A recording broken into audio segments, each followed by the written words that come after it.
el registro de la dinámica neuronal mediante sensores de calcio y microscopios miniatura durante tareas sociales. Listo. Entonces, muchas gracias por estar aquí, César, y pues tienes la palabra. Ok. Vale, Laura, no, pues muchísimas gracias por la invitación, por organizarlo, Daniela, muy amables. Yo voy a intentar, pues, presentarles un poco esta tertulia, principalmente basada, pues, en la técnica de registro de calcio, lo que grandemente se conoce como calcio imaging, pero pues haciendo la salvedad de que existen muchas otras técnicas para am, registrar o tener una especie de correlato de la actividad neuronal. El calcio es una de ellas y bueno, trataré de presentar un panorama amplio de algunos estudios que han sido importantes y han marcado un punto importante dentro de este campo, y algunas invitaciones a futuro para que, por supuesto, en Colombia podamos intentar implementar parte de todo este desarrollo.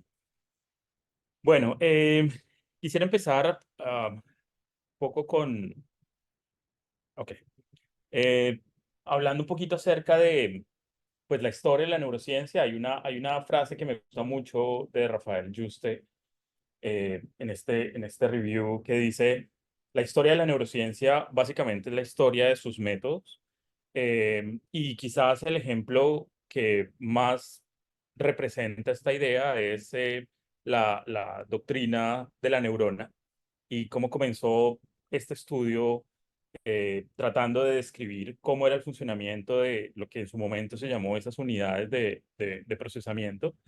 Eh, Ahí hay un dibujo de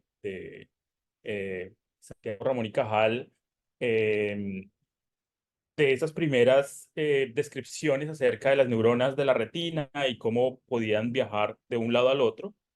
Y durante esos primeros años se concentró gran parte de todo el estudio en tratar de identificar cómo esas pequeñas unidades podían responder ante diferentes cambios en el ambiente. Y entonces, al otro lado hay una representación de uno de esos primeros estudios donde una rana, en método in vivo, se registran neuronas ah, creo que es de la retina directamente, en donde esta rana detecta movimiento y ese movimiento es representado por la actividad en dos momentos. Cuando el objeto está quieto, la actividad es, digámoslo así, esparcida, es temporalmente extendida, pero cuando el objeto se está moviendo, la actividad se concentra únicamente en el punto en el cual, pues, la rana está tratando de localizar el objeto. A esto se le denominó como la neurona del insecto, digámoslo así, tratando de determinar que esa señal, pues, estaba directamente relacionada con esa respuesta. Sin embargo, hoy en día sabemos que las neuronas por sí mismas no son suficientes, sino que requieren la activación de grupos de neuronas, lo que se conocen como redes neuronales, y el modelo de redes neuronales de alguna forma cambia o intenta cambiar ese paradigma de estudiar las neuronas como unidades a pasar a estudiar redes en conjunto para poder entender mejor los fenómenos. Quizás el argumento más fuerte para eso sea que las redes neuronales tienen propiedades que solamente aparecen, o lo que se denominan propiedades emergentes, solamente están cuando los grupos de neuronas están activadas, y no es posible determinarlas a partir únicamente de los elementos. Por lo tanto, los estudios que hoy eh, están tratando de cambiar o de hacer esa transición entre el modelo de la neurona como unidad funcional a redes neuronales, que están relacionadas más con activación y desactivación de grupos de estas células. Es una visión o una transición en ese paradigma, en el cual han aparecido nuevos elementos a tener en cuenta. Quizás uno de ellos, y el laboratorio de Juste en Colombia ha sido bastante productivo y propositivo ha sido el uso de términos como los ensambles neuronales, ensembles, haciendo alusión a grupos de neuronas que pueden llegar a estar activas en un mismo momento o tener patrones de actividad similares. Digamos que esto puede llegar a ser discutible.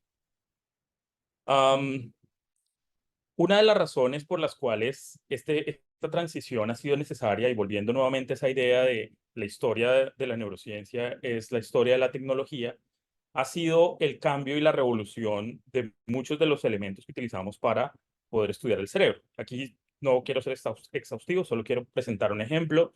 La aparición de diferentes, por ejemplo, tipos de cámara, primero adaptadas a los microscopios, pero luego la presión de los mercados, por ejemplo, para mejorar los celulares y los procesadores electrónicos, han tenido una incidencia directa sobre cómo estudiamos el cerebro.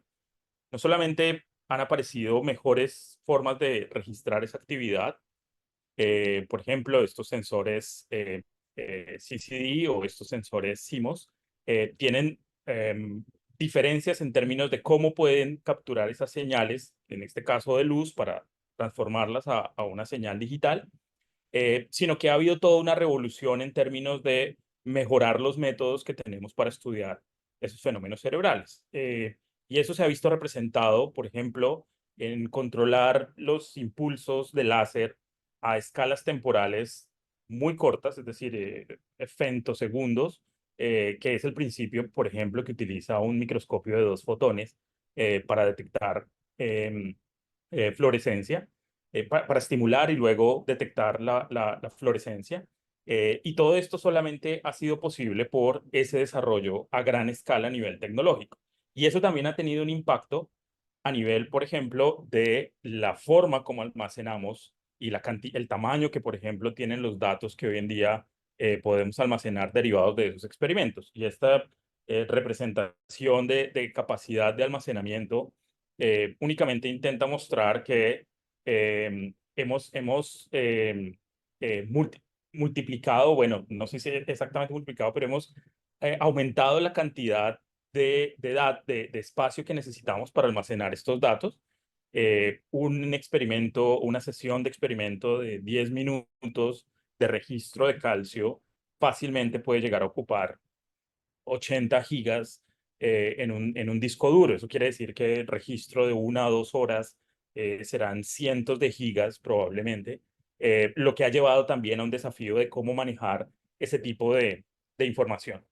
Con este ejemplo, lo único que quería mostrar entonces es cómo hemos cambiado la tecnología y cómo ese cambio de la tecnología de alguna forma también ha venido a impactar la forma como estudiamos el cerebro. Quisiera tomarme solo un par de minutos para señalar uno de los ejemplos de cómo toda esta transición no necesariamente es una transición lineal, sino que está marcada por eventos incluso a veces fortuitos. Y quizás para mí el ejemplo que mejor lo representa, pues, que impacta directamente a mi trabajo, tiene que ver con el descubrimiento y el uso de la proteína fluorescente verde, lo que llamamos GFP. Esta fue un descubrimiento que dio paso al premio Nobel en química, si no estoy mal, fue 2008. Y ese premio Nobel fue atribuido a estos 3 investigadores. Y un poco la relación que tengo con esto es el doctor Shimomura, un investigador japonés, estaba interesado en por qué había bioluminiscencia, por qué algunos animales emiten luz, en este caso, pues las medusas cuando son molestadas o se perturba el agua, emiten una luz. Y a raíz de esa pregunta en investigación básica, que puede parecer trivial, aparece todo un campo de investigación en donde es posible, o a partir de ahí se detecta o se puede identificar una proteína que es fluorescente, que es la que posteriormente conocemos como GFP, y que utilizada dentro del ámbito de investigación, pues crea toda una revolución en el campo y que nos permite tener este tipo de herramientas para estudiar biológicamente una cantidad muy grande de fenómenos. Y eso de alguna forma solamente muestra la importancia que la investigación básica tiene, es decir, no hay investigación que no tenga un sentido. Esa investigación básica de la pregunta de por qué se emite la luz en las medusas, pues de alguna forma marcó una diferencia grande en los métodos que se estudian en neurociencia. Estoy seguro que los investigadores pues, no tenían ese propósito inicial. Uno de estos investigadores, Martin Chalfie, tiene una charla muy interesante acerca del impacto que esto, por ejemplo, puede llegar a tener en la ciencia y señala unas conclusiones que me parecen relevantes cuando hablamos de investigación en países como Colombia. Eh, Simplemente 4 puntos. El primero, pues las conclusiones. El primero es que muchos de los descubrimientos a veces son accidentales. eh, el progreso científico necesariamente es acumulativo, es decir, no arrancamos de cero, sino que hacemos un camino en ese descubrimiento. Deberían estudiarse muchos fenómenos biológicos, no solamente los que tenemos construidos para algunos desórdenes, y pues la investigación básica es fundamental. Con esto simplemente quiero señalar, como les decía, que esa idea de por qué se genera la luz en las medusas eh, tiene un impacto profundo en los métodos actuales que utilizamos, y eso no habría sido posible si esa investigación básica no hubiera arrancado por preguntas relativamente triviales. Bien, estas herramientas ópticas o este grupo de herramientas que utilizan la fluorescencia se conocen como herramientas ópticas y básicamente lo que permiten es seguir la actividad y permiten en algunos casos también la modulación en espacio y tiempo de los circuitos neuronales. Quizás un ejemplo, o algunos ejemplos clásicos son estas imágenes de un ratón que expresa GFP a nivel de todo el cerebro, controlado por el promotor Taiwan, pero básicamente permiten tener una descripción detallada o una vista detallada de la estructura morfológica eh, que permite también pues, aplicar a una gran cantidad de estudios. Quizás uno de los ejemplos más conocidos de estas herramientas ópticas es la optogenética, es decir, cómo mediante la luz se pueden controlar circuitos neuronales que a su vez controlan comportamientos. Pero también tenemos otras herramientas que permiten tener, por ejemplo, una muy amplia resolución. Este es un pequeño video de un sensor que identifica voltaje y cómo los cambios de voltaje pueden seguirse a partir de esa fluorescencia a lo largo de esta neurona y entender cómo es el proceso fisiológico cuál es la biología detrás de estos mecanismos de comunicación neuronal. Eh, Algunos de estas herramientas han recibido unas siglas. No quise nuevamente ser exhaustivo, solamente es para explicar un poco el concepto, pero este grupo es lo que se conoce generalmente como indicadores genéticamente codificados, que pueden llegar a ser de actividad neuronal, pero también pueden ser de voltaje. Entonces los famosos GEVI vienen siendo indicadores genéticos de voltaje. En este caso, Getty es como indicadores genéticos de transmisión sináptica o de actividad sináptica. Y quizás uno de los grupos más grandes son los famosos indicadores genéticos de calcio. Básicamente, la forma como funcionan estas bueno, ya voy a hablar un poco más en detalle, pero son proteínas, es esta proteína fluorescente que mencionábamos hace un rato, que ha sido modificada y ha sido unida a una proteína que es capaz de unirse al calcio, que es calmodulina. Y esa capacidad de permitir la unión de calcio genera un cambio de formación de esta proteína verde y es lo que genera la fluorescencia. Hay una gran cantidad de indicadores mediante mecanismos relativamente diferentes, pero siguiendo un principio muy parecido, y es la unión de calcio hace un cambio en la forma y ese cambio en la forma permite esa fluorescencia. Tenemos una gran cantidad de funciones de la entrada de calcio. No, digamos que no me voy a detener en ese gran campo de estudio. Simplemente señalar que la señal de fluorescencia que nosotros vemos no es otra cosa que la entrada de calcio a la célula, que puede llegar a ser por canales que permiten el paso de calcio dependientes de voltaje, o incluso la transmisión, por ejemplo, de glutamato abre canales que permiten el paso de ese calcio. Cuando ingresa el calcio a la célula, se genera este proceso de cambio de formación de la proteína. La unión de calcio a la calmodulina permite esa modificación y es lo que conocemos perdón, es lo que nosotros después vemos como esa fluorescencia, que no solamente es verde, sino que puede, bajo modificaciones a la estructura de estas proteínas, emitir en colores diferentes al verde, entonces rojo, amarillo, azul, etcétera, etcétera. Pero básicamente ese es el principio. La entrada de calcio, el, el, el, el, el buffer de calcio a partir de la calmodulina, y ese cambio o esa unión genera la modificación de la estructura para emitir la fluorescencia.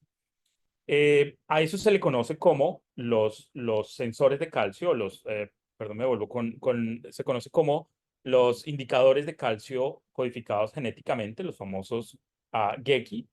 Y hay una gran cantidad de familias de estas proteínas que han sido generadas recientemente, o la última de la cual usamos es la familia 8, pero pues antes ha habido GCAM 6, 5, 3, que fueron como los que mejor, los que más se usaron en esta investigación.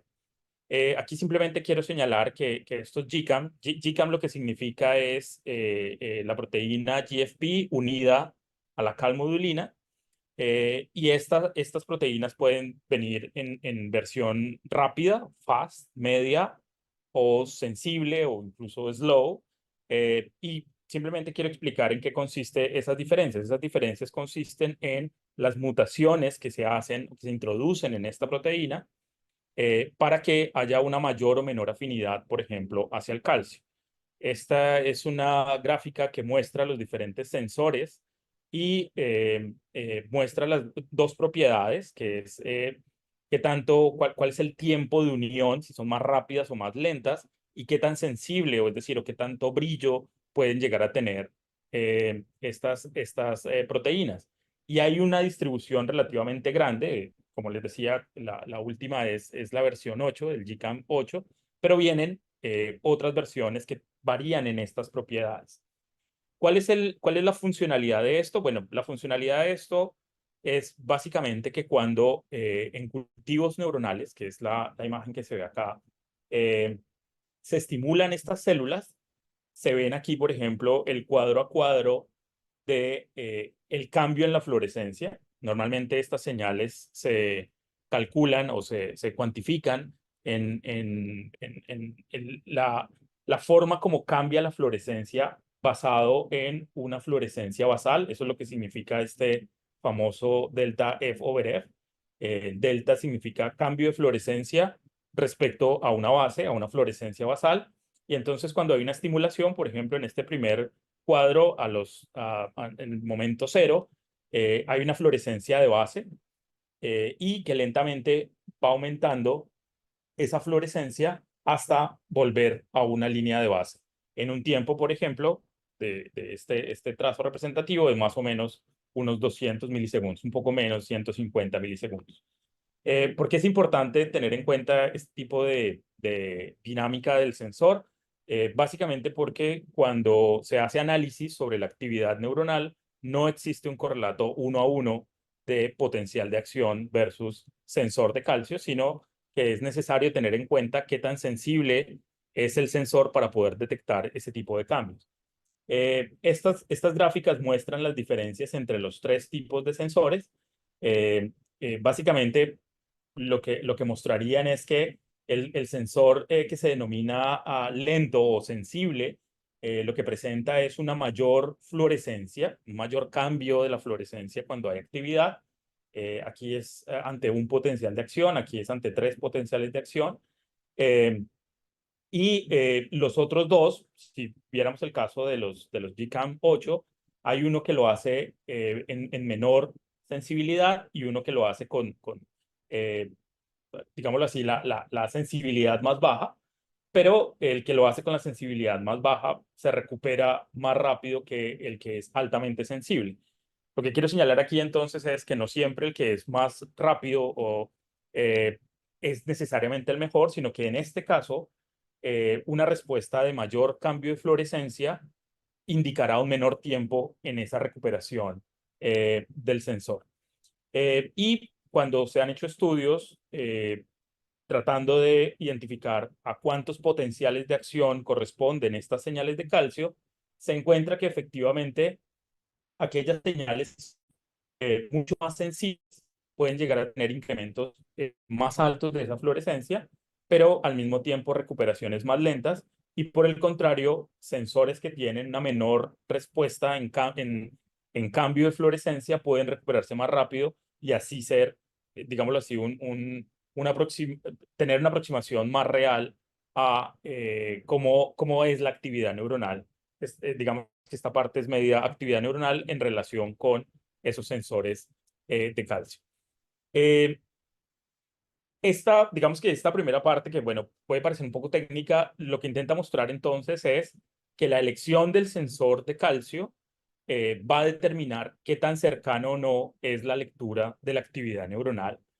Vamos a ver que la forma como hoy en día se asumen estas trazas de calcio, hay algunos algoritmos que transforman esas trazas de calcio en lo que podrían llegar a ser potenciales de acción. A ese proceso se le llama una deconvolución. A partir de la señal de calcio, intentar inferir los potenciales de acción. Sin embargo, aunque es un proceso relativamente rutinario, hay que tener precaución en términos de qué tipo de sensor estoy utilizando y qué tan real puede ser esa lectura, teniendo en cuenta estas propiedades, digámoslo así, cinéticas de los sensores. Pero en conclusión, digamos que este último grupo de sensores de la familia 8 son muchísimo mejores en términos cinéticos que los anteriores, por lo tanto, estamos cada vez más cerca de poder tener una lectura real de esa actividad neuronal. El siguiente punto después de elegir el sensor es cómo tener esa expresión del sensor a nivel cerebral. Quizás uno de los métodos más extendidos es el uso de virus adeno asociado, lo que se conoce como AAV. Es básicamente la información de la proteína es del GFP y unido a la calmodulina es empaquetado en un adenovirus y este adenovirus, cuando llega a la célula, por una serie de reacciones, es capaz de ingresar la membrana, llegar hasta el núcleo y transcribir o permitir que haya una transcripción de esa proteína fluorescente verde.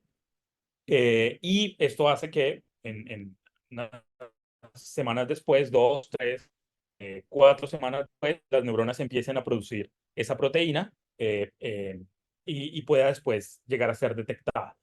Bueno, aquí simplemente señalar que no siempre mayor fluorescencia, por ejemplo, en el caso de estas dos células, indican una buena salud. Digamos que cuando se hacen registros de calcio se espera que las neuronas tengan una especie de forma de dona y es poder detectar en el centro el núcleo, porque básicamente lo que estamos leyendo con estos sensores es calcio del soma, aunque hay algunos indicadores de calcio para dendritas y para axón específicamente. En general, cuando estamos hablando de estos cambios de calcio, estamos hablando de calcio en el soma neuronal. La expresión de estas proteínas puede ser tan larga como incluso, por ejemplo, 8 meses después. Eso quiere decir que permite hacer una lectura de la actividad neuronal muchos meses después de que se ha inducido esa expresión. Y la concentración en la cual se aplica pues va a ser una variable que va a determinar qué tanto tiempo y extendida esté esa expresión de las neuronas. Otro punto importante a tener en cuenta acá, cuando se hace la expresión de este eh, GCAM, es que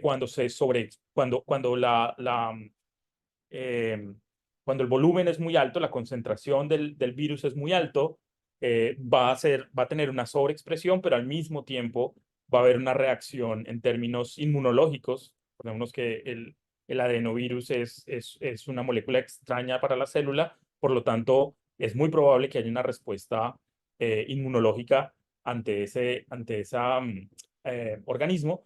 Y en ese sentido, pues son una serie de variables necesarias a considerar cuando se hace la expresión de este virus. La otra forma de expresar estos indicadores de calcio es a través de líneas de ratones, es decir, ratones que se han modificado genéticamente para que expresen esta proteína, y entonces la distribución ya no está determinada por el lugar donde se hizo la administración del adenovirus, sino que pues, se presenta de manera constitutiva. Eh, Va a haber variaciones dependiendo del cruce que se haga entre las líneas, pero bueno, aquí hay un abanico muy grande de posibilidades para poder utilizar ese sensor en diferentes partes del cerebro. Una vez que se ha elegido el método, es importante tener en cuenta la estrategia en que se va a expresar ese virus y el área. No, digamos que no quiero ser exhaustivo, simplemente que puede haber una expresión general, por ejemplo, ponerlo en un área del córtex sin ningún tipo de promotor específico, es decir, se va a expresar en todas las neuronas, pero también puede llegar a ser tan específico como eh, utilizarlo de una manera retrógrada para hacer expresión de un circuito específicamente, o utilizar algunas líneas de ratones que permiten la expresión únicamente. Por ejemplo, este ejemplo hace referencia a la expresión únicamente en la capa 4 de la corteza, en células piramidales de la capa 4 de la corteza, o en células de somatostatina inhibitorias de somatostatina también en la corteza. Pero eso pues dependerá de la pregunta y del método que se elige. Una de las técnicas quizás estándar para el uso de este tipo de indicadores ha sido lo que se conoce como el microscopio de dos fotones. Como les decía, es un microscopio en el cual el manejo de los pulsos de luz a una escala de femtosegundos permite que la célula, en este caso, el sensor pueda llegar a ser excitado y la emisión pueda ser capturada por la cámara. Sin embargo, hay algunos desafíos a nivel procedimental que hace que el microscopio de fotones sea un poco complicado. Aunque ha sido la técnica preferida y más desarrollada, tiene algunos desafíos. Por ejemplo, es necesario, la mayoría de las veces, utilizar un dispositivo que permita que el animal esté fijo en un marco cuando se hace la lectura, y para poder acceder a nivel cerebral, pues es necesario crear una especie de ventana en el cráneo en donde se pueda registrar la actividad de ese grupo de neuronas que aparecen, perdón, aparecen algunos desafíos, como por ejemplo, se estudia normalmente la corteza. El nivel de profundidad a la cual puede llegar estos microscopios está alrededor de 900 nanómetros, es decir, menos de 1 milímetro, perdón, micras, nanómetro es la luz. Um, y eso hace que estudios, por ejemplo, que planteen estudiar estructuras profundas, pueden llegar a ser difíciles de estudiar con este microscopio de dos fotones. Sin embargo, pues existen una serie de alternativas para, por ejemplo, implantar unos lentes, ya vamos a hablar un poco más de eso, o quitar una parte del tejido y hacer el registro de esas células de manera crónica con el microscopio de dos fotones.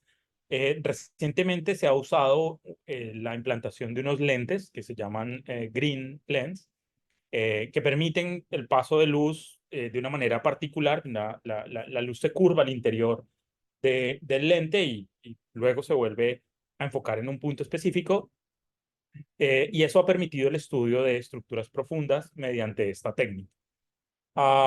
El otro punto importante dentro de la técnica de dos fotones es qué tanto equipo se necesita para poder llegar a tener una buena resolución, y aquí pues se necesitan unos láser, todo un sistema que controle de manera muy precisa la entrega de esos puntos, y puede llegar a ser un desafío importante el uso de estos microscopios. Sin embargo, pues la resolución que tienen es una resolución adecuada, permiten la identificación de grupos de neuronas, en este caso de diferentes partes del hipocampo, de la corteza, con líneas celulares o con la expresión de adenovirus, como mencionábamos hace un rato. Quizás uno de los estudios recientes, hay muchos estudios, pero un estudio reciente importante que ha mostrado la ventaja que ha tenido estudiar estos grupos neuronales y no solamente la dinámica de las neuronas, son los estudios que, por ejemplo, registran la actividad en la corteza visual. En este estudio específicamente, usando una línea de ratones que expresan el GCAM6 únicamente en neuronas piramidales, fueron expuestos a dos situaciones, básicamente. Una donde pues, hay una pantalla en blanco, y luego sí, por 5 minutos, y se alterna con la presentación de estímulos visuales en la misma pantalla.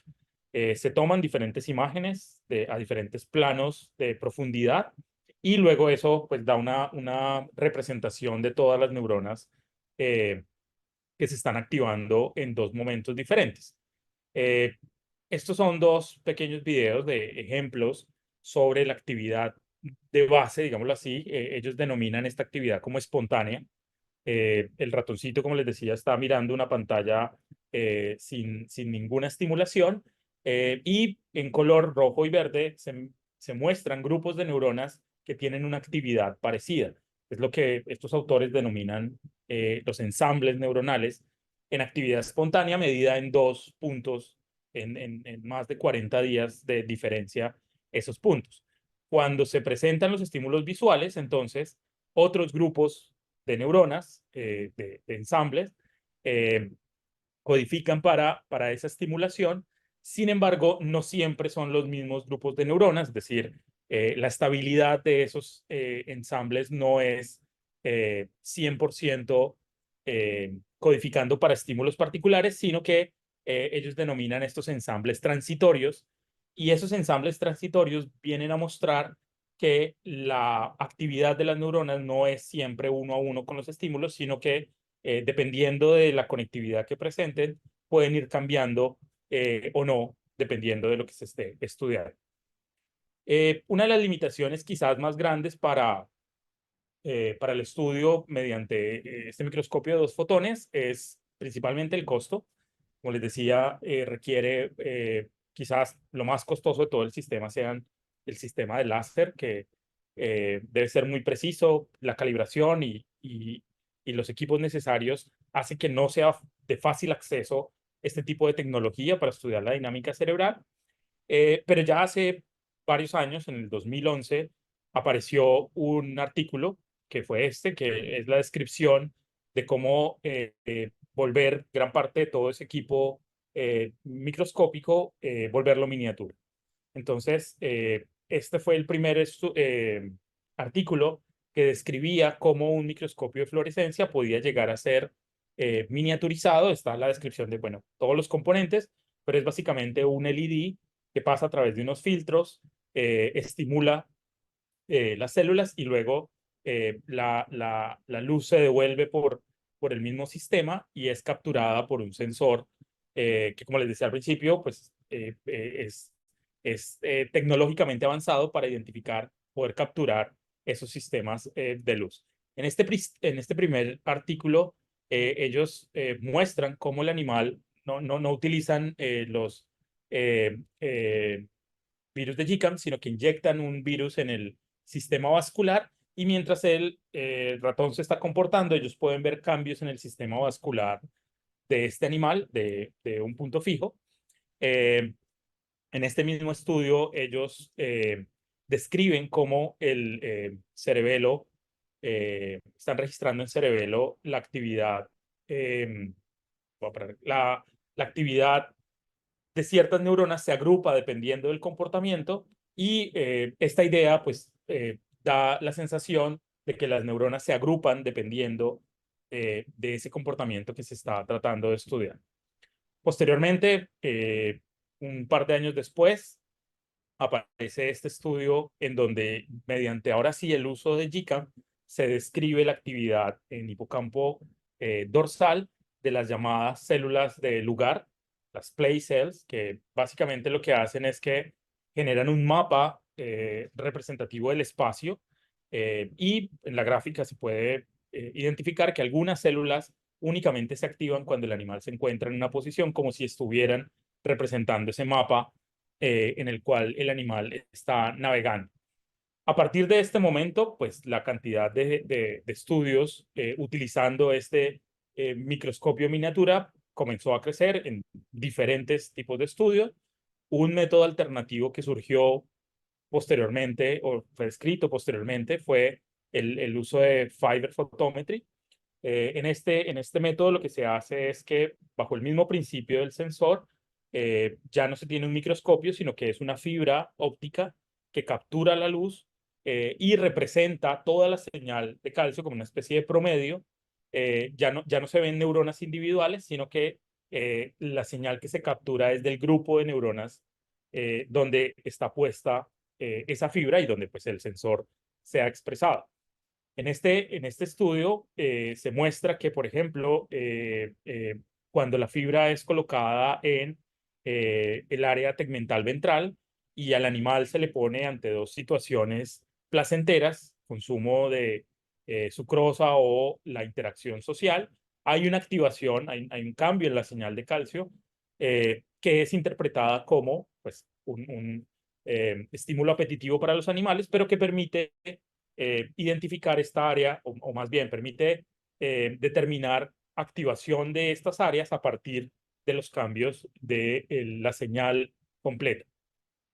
Un punto importante dentro del estudio fue la publicación en el 2016 de este estudio, donde también usando estos microscopios miniatura que se conocen como miniscopes, viene a ser importante, es porque aquí en este estudio se describe cómo esos grupos de neuronas o ensambles de neuronas pueden llegar a representar pues, memorias a largo plazo, pero quizá lo más interesante de este estudio es la descripción de microscopios de acceso abierto, es decir, que son relativamente baratos en comparación con los miniscope que se crearon a partir de la publicación del grupo de Stanford, que fueron los que los crearon.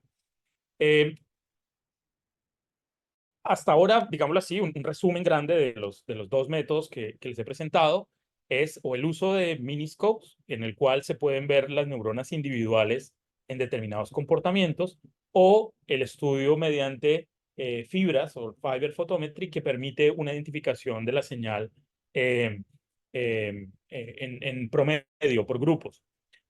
Una vez que se ha identificado el método que se quiere utilizar, vienen una serie de desafíos en términos de la cirugía que se le practica a los animales. Bueno, aquí digamos que no me va a tener mucho en estudios específicos, pero es simplemente la administración del virus puede darse por una inyección del adenovirus, esperando que los animales expresen esa, esa proteína, o se puede utilizar estrategias como mezclar con, por ejemplo, la seda para que eso puesto encima del lente y luego implantado en los animales pueda llegar a ser un poco más rápido. Este tipo de estrategias son simplemente variaciones que permiten la expresión del virus dependiendo de la pregunta específicamente. Y se hace, por ejemplo, el uso de la seda importante es porque uno de los desafíos grandes en este grupo de estudios es que a veces cuando la cirugía para la administración del virus se hace en dos momentos diferentes,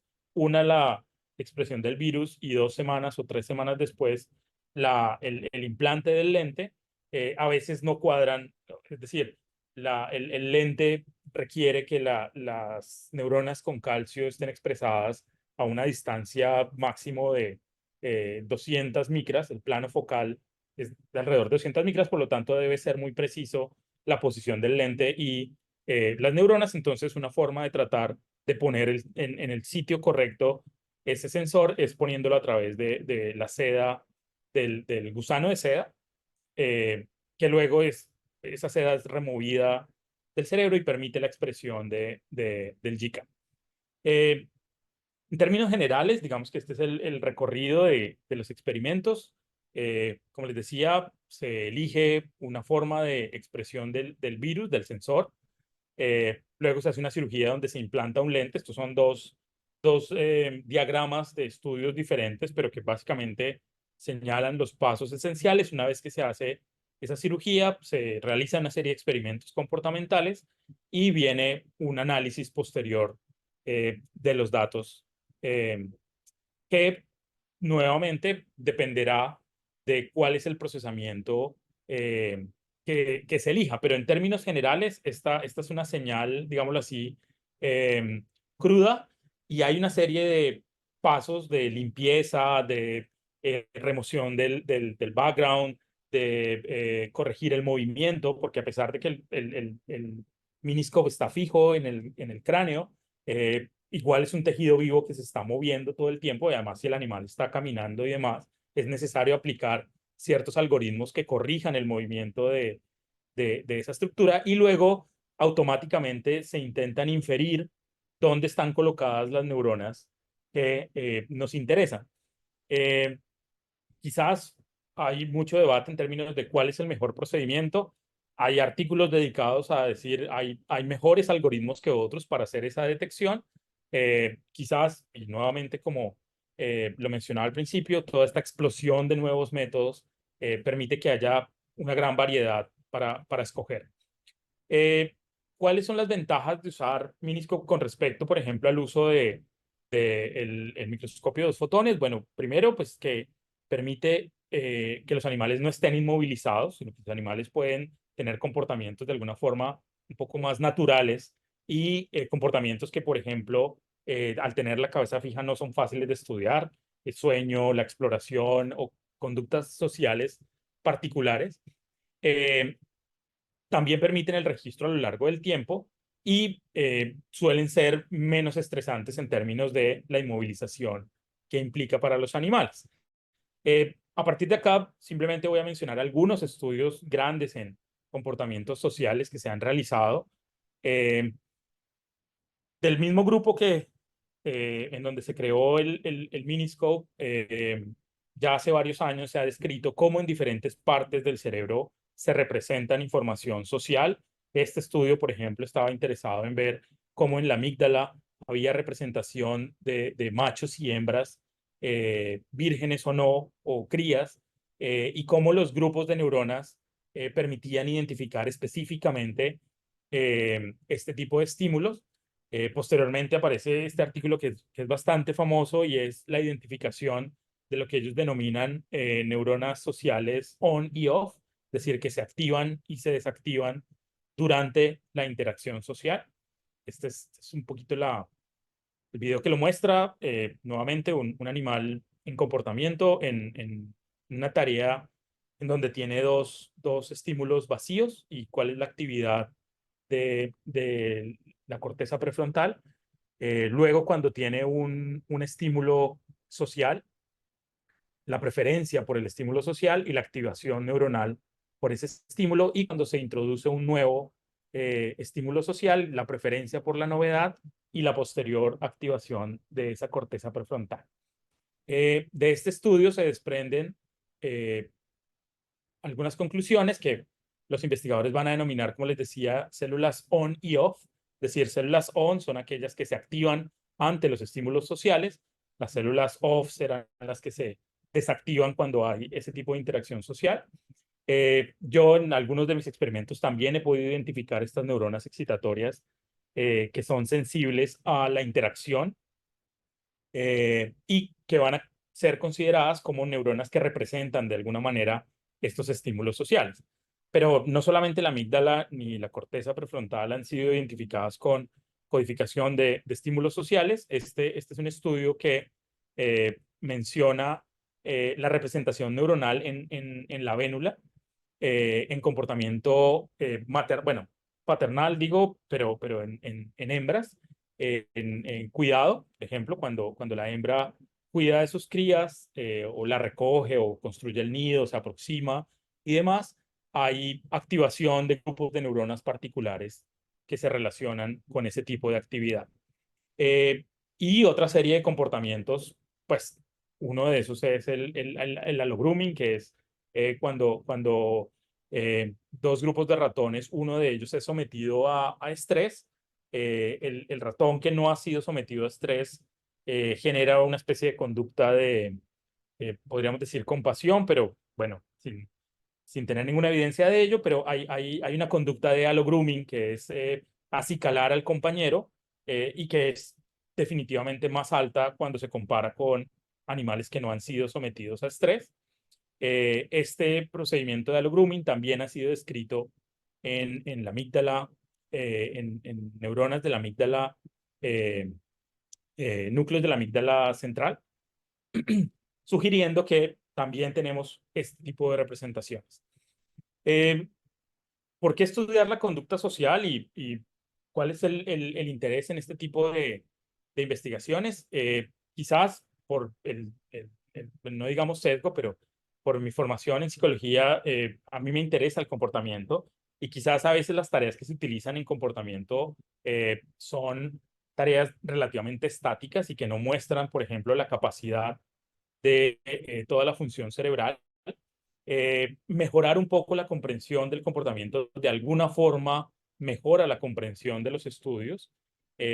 Esto ha sido discutido hacia quienes estudiamos la investigación a nivel cerebral, porque se considera que nosotros explicamos todo a nivel cerebral sin tener en cuenta otras variables como por ejemplo la historia o el cuerpo de los animales. Sin embargo, creo que en la medida en que tengamos en cuenta variables de esta naturaleza, las explicaciones sociales van a ser un poco mejor.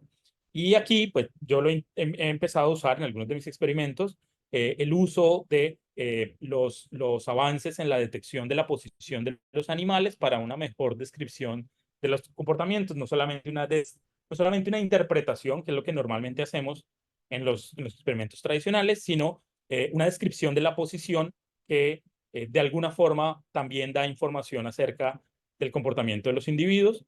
La aparición de estos algoritmos de Machine Learning, quizás el más conocido es este Deep Lab Cut, para poder eh, tener diferentes estudios, no solamente para hacer el tracking de animales, sino de diferentes eh, preparaciones. Digamos que hasta aquí es la charla formal. Quisiera finalizar con algunas de las promociones digámoslo así, invitaciones a que pueda usarse este tipo de tecnología. La primera de ellas tiene que ver con el estudio que mencionaba sobre la creación o la descripción de un miniscope de acceso abierto.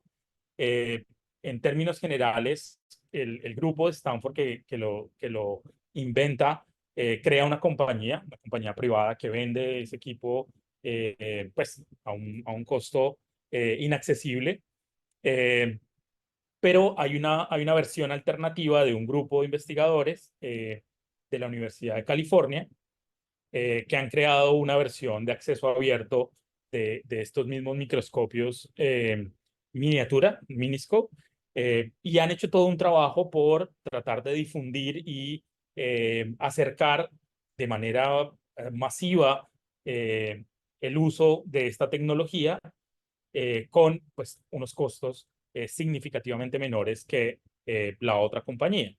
Y a raíz de este desarrollo, de ese primer paper de 2016, hay toda una gama de nuevos miniscope de acceso abierto con variaciones en términos de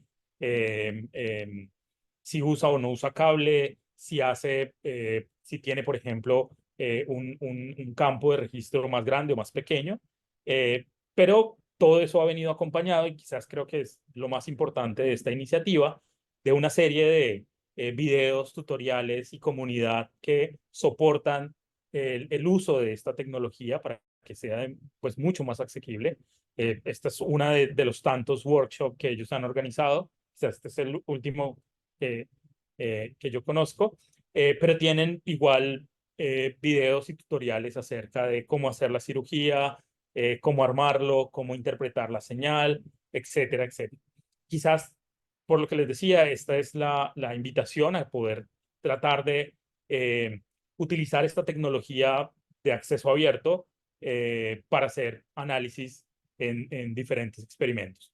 Y pues ya para finalizar, así como el microscopio de dos fotones, pues es la mejor herramienta para estudiar estas dinámicas de calcio debido pues a la buena resolución espacial temporal y la eliminación de la fluorescencia, digámoslo así, del background.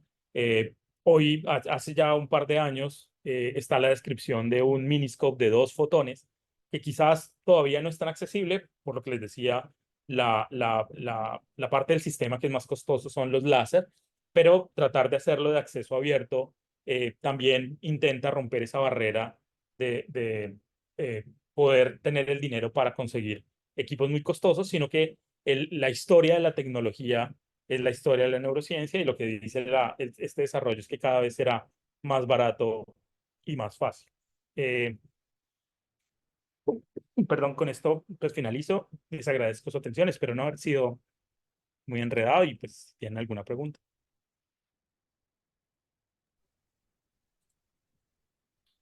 Bueno, pues muchísimas gracias, César. Realmente muy chévere todo lo que nos estás mostrando, todas esas actualizaciones en tecnología que, pues como tú dices, nos lleva a adentrarnos más a entender cómo funciona el cerebro y pues mucho más si es en comportamiento.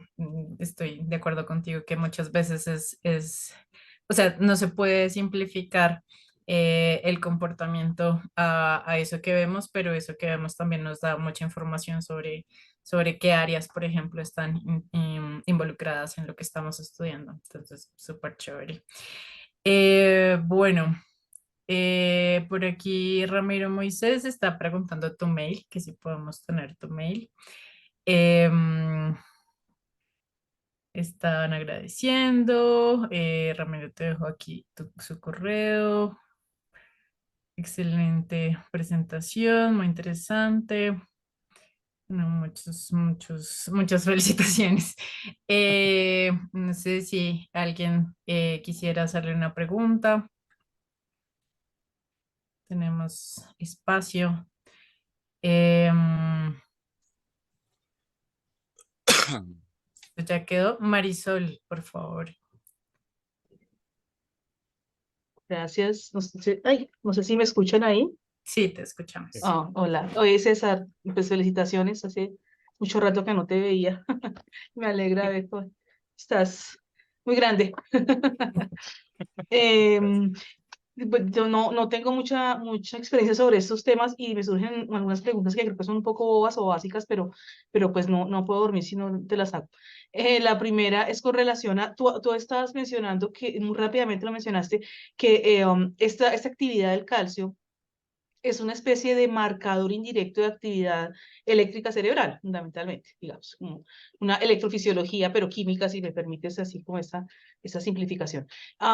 Y pero también advertías que según el tipo de sensor, esta relación entre la actividad del calcio y la actividad celular no era tan directa.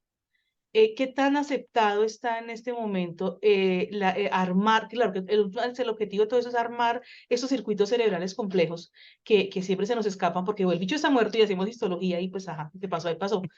O el bicho está vivo, pero estamos viendo actividad, digamos, muy localizada. No podemos tener electrodos en grandes regiones. Tenemos máximamente grids de electrodos que no tienen no pueden ser tan numerosos. Entonces, suena muy interesante y bajo ese objetivo, ¿qué tan aceptada es esa actividad de calcio como un indicador justamente indirecto de actividad cerebral, como para armar un circuito que, por ejemplo, permita ver esas modificaciones en regiones particulares del cerebro, incluso muy amplias, en asociación o, bueno, ahí tenemos problemas de dualismo, tú sabes, cuando hablamos de representaciones, a mí se me empieza un poco a complicar el cerebro, pero vamos a decirlo así, en representación de, por ejemplo, fases distintas de una tarea comportamental compleja, que en últimas es lo que a ti te interesa. ¿Qué tanto eso es aceptado? Digamos, estamos diciendo, ese cerebro está modificando su funcionamiento, esas neuronas ahora están funcionando, esas otras no, y ese es un circuito que está cambiando su funcionamiento como muy en estilo de electrofisiología a partir de la actividad del calcio. Sí. Bueno, no, es una excelente pregunta. Yo creo que ¿por qué lo mencioné? Yo lo mencioné porque es cuando uno hace el experimento completo, es estándar que uno haga ese proceso de convolución y trate de inferir potenciales de acción a partir de la señal de calcio. Sin embargo, hay dos anotaciones grandes que creo que son importantes de entender. No porque no lo sea, no porque sea mentira lo que se está diciendo, es cierto, pero creo que hay que considerar dos cosas. Uno, como les decía, es el sensor, porque la dinámica del sensor no siempre es la misma. Entonces, este grupo de sensores que salió hace muy poco, 2 años, digo, es muy poco, es porque hasta ahora se está usando, pero todo lo que había de calcio tenía sensores que eran más lentos, menos sensibles. O sea, casi que la estimación a partir de esos sensores más viejos era peor que la estimación que tenemos ahora. Entonces, una anotación es el sensor, pero la segunda es que estos algoritmos que infieren estos potenciales normalmente fueron creados con sensores diferentes. Eso lo que quiere decir es que la matemática detrás que crea esos algoritmos no fue pensada para hacer uno a uno con cada sensor. Y eso puede llegar a ser importante porque si yo estoy diciendo, por ejemplo, que la tasa de disparo se modifica o tiene que ver con el circuito, probablemente yo no puedo hablar de tasa de disparo porque no es un lector directo de la actividad electrofisiológica, es más un lector de una representación de esa actividad que ha habido. Pero sí tengo una ventaja con respecto a la actividad electrofisiológica y es que yo espacialmente puedo ver dónde está mi circuito. Una de las ideas que, por ejemplo, estaba en el medio antes de que fueran tan populares, era esta idea que, por ejemplo, las neuronas se activaban si estaban más cerca las unas de las otras. Y eso necesariamente no se ha encontrado así. En los ensambles que les intentaba mostrar, por ejemplo, la actividad de una neurona no necesariamente afecta a sus vecinos. Quiere decir que probablemente el mecanismo de activación es no espacial, sino otro tipo de mecanismo o de representación que está distribuido de una manera particular. Entonces, creo que esa es la gran ventaja. Ahora, si es confiable, sí, es el procedimiento estándar. Solo que creo que cuando uno utiliza una técnica debería tratar de conocer como las limitaciones para no intentar ir más allá de lo que la técnica dice. Claro, y perdóname, una chiquita adicional a esto, por supuesto debe ver los estudios combinando el análisis de calcio con electrofisiología, un poco Claro, claro. para describir la dinámica en paralelo de estas dos cosas.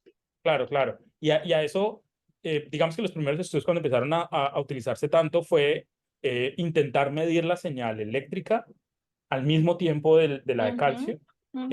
Y sí se encuentra una cercanía, sin embargo, el sensor de calcio siempre, por lo menos hasta ahora, siempre es más lento que el potencial de acción. Por Entonces, supuesto. cuando intentaba mostrarles que la señal podía subir y bajar en 150 milisegundos, en esa ventana temporal pueden ocurrir muchos potenciales de acción dependiendo del tipo de neurona que estemos hablando. Perfecto. Muchas gracias, te agradezco mucho. No, con gusto. Felicitaciones. Gracias. Nos hacen una pregunta, María Angélica Costa dice, respecto a la GFP con calmodulina y el ruido que la fluorescencia base puede hacer. Sí, es una buena pregunta.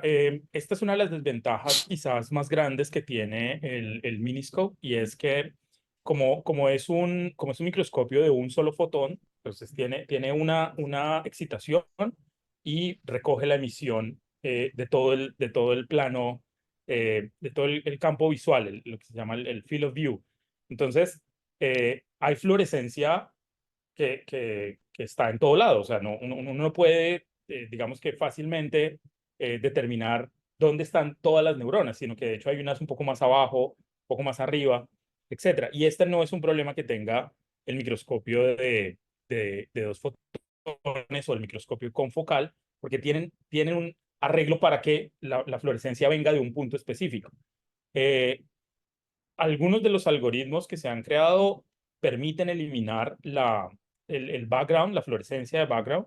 Sin embargo, pues la buena expresión, digámoslo así, del virus es el único que puede llegar a asegurar que la señal provenga realmente de señal real y no sea ruido. Sin embargo, pues es un problema con el que hay que lidiar en este tipo de experimentos. Listo, muy bien. Orfa pregunta, ¿durante cuánto tiempo puede ser mantenido el implante del Meniscope en el cerebro de los animales? Yo he tenido animales que han durado 6, 8 meses, entre un rango ¡Wow! de 6, 8 meses con el lente ahí. Eh, ¿De qué depende? Pues claro, de la recuperación de los animales, pero fácilmente 8 meses puede ser un tiempo real para hacer un experimento. Hay que tener en cuenta que la fluorescencia va cambiando, que acordémonos que esto es una proteína que está produciendo la neurona. Sin embargo, pues hay cambios por muchas razones de esa fluorescencia, pero puede ser un estudio a muchos meses. Qué chévere. Bueno, Francesco Matías. Hola, Hola. ¿todo bien? No, me disculpo, no llegué al comienzo de la charla, por lo que me perdí un poco. Mi pregunta no es tan científica. Es si estás en Estados Unidos, vas a volver por acá o terminaste allá, ¿cómo es la situación? Después viene otra pregunta. Con respecto a esa, yo volveré pronto a Colombia por varios años. Entonces, a final de este año ya espero estar de vuelta en Colombia y estaré por algunos años trabajando ahí. Bien, entonces justamente es lo que capaz había entendido mal, pero entendí bien. La intención sería de montar un equipo, por lo menos un miniscope en Colombia, ¿correcto? Eh, eh, Ta. Me yo, parece que sí, sí, es un equipo, pues digamos que no quise mencionar precios ni hacer propaganda. no, pero no Publicidad es. no paga, pero estamos hablando de que un miniscope puede estar alrededor de los $2.000 Sí, de acceso abierto y uno de los otros pues está alrededor de los cientos de miles de dólares. sí, sí, Entonces, sí. es claramente más viable utilizarlo y mi intención será poder intentar usarlo. Sí. Ah, excelente, sí, porque justamente, bueno, yo trabajo en Uruguay, también aquí hay una colega que, si no me equivoco, compraron un miniscope, no sé bien cuál es la utilización que le van a dar, pero en línea general es un poco estar al tanto de las tecnologías o de las personas que pueden importar, digamos, en la región tecnología. No sé cuántos investigadores están usando esta metodología en América Latina. También dos fotones hay, pero no hay muchos, digamos. Ujú. Se pueden contar, creo, no sé cuántos, pero no son muchos. Y quería saber si tú estás en contacto con lo que se llama el Latin American Bioimaging Network, por ejemplo. No, creo que lo he escuchado, pero no he ¿Sabes de estado en qué? contacto con él. Ta. Capaz te paso el link o, bueno, se llama Labi Sí, Network, ok. porque ellos hacen bioimaging en línea general, pero ahora justamente se quieren focalizar en el área de la neurociencia y entonces más gente, digamos, tenemos contactos que pueda aportar y aprovechar obviamente de este network. Creo que es muy bueno. Entonces yo ya me anoté tu mail, tu dirección, etcétera, para ver si se puede, digo, fortalecer toda el crecimiento, digamos, de la investigación en América Latina en general, en Colombia en específico, pero en general. Bueno, nada, era un Ok. poco esto, sí, te agradezco. Sí, no, muchas gracias por mencionarlo y estamos en contacto. Me interesa bastante. Excelente. Mira, te lo paso. Francisco, por favor, Sí, ¿podrías escribir el nombre de esta red que están sí, pidiendo en el chat? es lo que estoy haciendo. Listo, Blockchain. muchísimas gracias. Ahí, es Excelente, fácil. muchas gracias.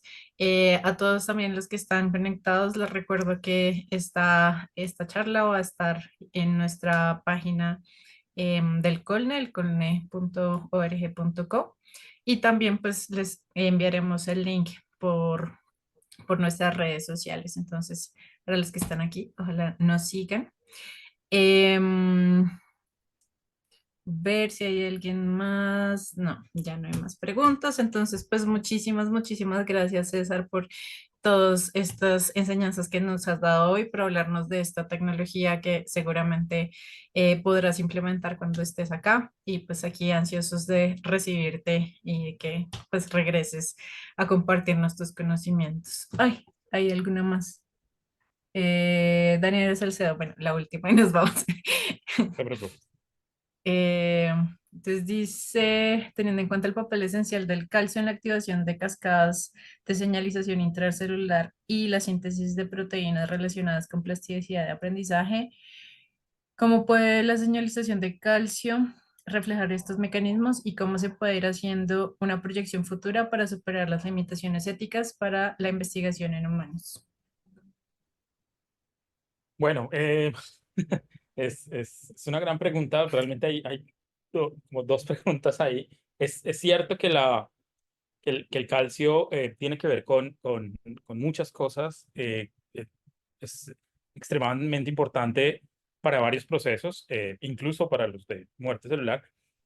Eh, pero digamos que yo traté de enfocar solamente, como les decía, en calcio, en citosol y traté solamente de mostrar que este calcio pues reflejaba un poco la actividad, pero es cierto que tiene mucho que ver con otros mecanismos. Quizás saberlo puede ayudar a la interpretación de los resultados. Eh, Hay tecnología que permite hacer mediciones de calcio en localizaciones muy específicas, espinas dendríticas, por ejemplo, pero quizás el Miniscope no es todavía una tecnología que pueda llegar a responder ese tipo de preguntas. Es un poco más eh, necesitaríamos un método un poco más fino para detectar esos cambios. Y en el caso de los humanos, bueno, digamos que puede que por obvias razones no sea posible hacer medición de calcio cerebral en humanos. Sin embargo, por ejemplo, el desarrollo de esta técnica surgió para medir los cambios en fibras musculares, por ejemplo. Porque, digamos que puede tener una muy buena resolución, en términos comparados con medidas, digámoslo así, a ojo desnudo, pero permite ver cómo la interacción de proteínas a nivel de músculo pueden llegar a interactuar. Y el Miniscope se desarrolla como una tecnología que intenta estudiar los problemas de músculo, sino que terminan encontrando que pueden llegar incluso a medirse neuronas. Entonces, yo creo que pues no está cercano el momento de medir calcio en cerebro en humanos, pero la técnica puede llegar a aplicarse no solamente a cerebro. Yo sé que hay varios estudios a nivel, por ejemplo, de médula espinal, tratando de determinar cómo es la actividad mediante señales de calcio a nivel de la médula espinal. Y nuevamente, bueno, no lo mencioné, pero no solamente permite estudiar neuronas, sino células no excitables, por ejemplo, astrocitos. Es perfectamente viable ver activación de astrocitos y otro tipo de células en donde el calcio, pues evidentemente también cumple un papel. Entonces, sí creo que tiene una amplia gama de posibles aplicaciones, pero quizás la más lejana, yo creo, la de humanos en sus diferentes versiones. Listo, pues excelente, muchas gracias. Entonces, pues gracias a todos los que participaron, gracias también a Daniel Ortiz que nos ayuda con toda la programación y esto de las tertulias metodológicas. Esperamos en breve estar anunciando nuestra próxima tertulia metodológica y recuerden que si quieren saber cuáles son y cuándo son y cómo son, deben seguirnos en nuestras redes sociales. Muchas gracias. Gracias, Laura. Gracias, Daniela. Que estén muy bien. Chao. Hasta luego.